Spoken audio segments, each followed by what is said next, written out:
Hello friends, welcome back to my channel.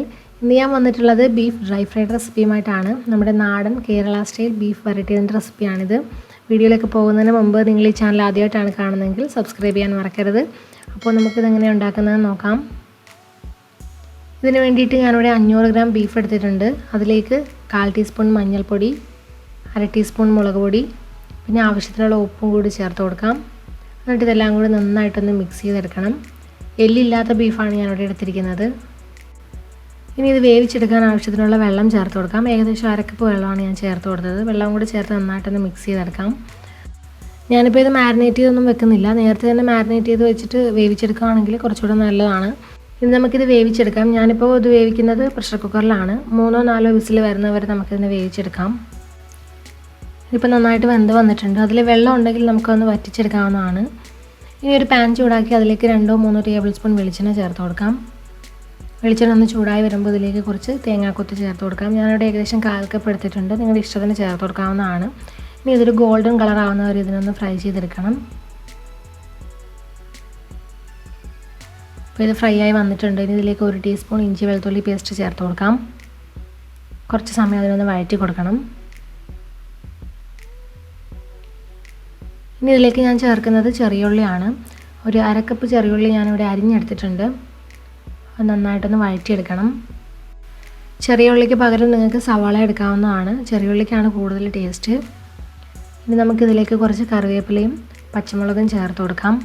എരിവിന് ആവശ്യത്തിനുള്ള പച്ചമുളക് ചേർത്ത് കൊടുത്താൽ മതി. ഇത് നല്ല എരിവുള്ള പച്ചമുളക് ആയതുകൊണ്ട് ഞാൻ 2 എണ്ണേ ചേർക്കുന്നുള്ളൂ. ഇനി ഇതെല്ലാം കൂടി നന്നായിട്ടൊന്ന് വഴറ്റി കൊടുക്കാം. അപ്പോൾ ഇത് നല്ലപോലെ വഴന്ന് വന്നിട്ടുണ്ട്. ഇനി ഇതിലേക്ക് ആവശ്യത്തിനുള്ള ഉപ്പ് ചേർത്ത് കൊടുക്കാം. ഉപ്പ് ചേർത്ത് കൊടുക്കുമ്പോൾ ശ്രദ്ധിച്ച് ചേർത്ത് കൊടുക്കണം. നമ്മൾ ബീഫിലും കുറച്ച് ഉപ്പ് ചേർത്ത് കൊടുത്തിട്ടുണ്ടായിരുന്നു. അപ്പോൾ അത് കൂടി പോകാനുള്ള ചാൻസ് ഉണ്ട്. ഇതിലേക്ക് കുറച്ച് ഉപ്പ് ചേർത്ത് കൊടുത്താൽ മതി. ഇനി ഇതിലേക്ക് 1 ടീസ്പൂൺ മല്ലിപ്പൊടി, 1 ടീസ്പൂൺ മുളക് പൊടി, 1/4 ടീസ്പൂൺ മഞ്ഞൾപ്പൊടിയും കൂടെ ചേർത്ത് നന്നായിട്ടൊന്ന് മിക്സ് ചെയ്ത് കൊടുക്കാം. ഈ പൊടികളുടെയൊക്കെ പച്ചമണം ഒന്ന് മാറി വരുന്നവരെ ഇതിനെ മിക്സ് ചെയ്ത് കൊടുക്കണം. അപ്പോൾ പൊടിയൊക്കെ നന്നായിട്ട് മൂത്ത് വന്നിട്ടുണ്ട്. എണ്ണയൊക്കെ തെളിഞ്ഞ് വന്നിട്ടുണ്ട്. ഇനി ഇതിലേക്ക് നമ്മൾ വേവിച്ച് വെച്ചിരിക്കുന്ന ബീഫ് ചേർത്ത് കൊടുക്കാം. ഈ ബീഫ് വെന്ത് കഴിയുമ്പോൾ കുക്കറിൽ ബാക്കി വെള്ളം എന്തെങ്കിലും ഉണ്ടെങ്കിൽ അത് നമുക്ക് തുറന്ന് വെച്ചൊന്ന് വറ്റിച്ചെടുക്കാം. അപ്പോൾ ഞാൻ ബീഫും കൂടെ ചേർത്ത് നന്നായിട്ടൊന്ന് മിക്സ് ചെയ്ത് കൊടുത്തിട്ടുണ്ട്. ഇനി ഇതിലേക്ക് നമുക്ക് തക്കാളി ചേർത്ത് കൊടുക്കാം. ഞാനിവിടെ ഒരു തക്കാളി അരിഞ്ഞാണ് ചേർത്ത് കൊടുക്കുന്നത്. ഈ തക്കാളി ചേർക്കണമെന്നില്ല, ഇത് ഓപ്ഷനിലാണ്.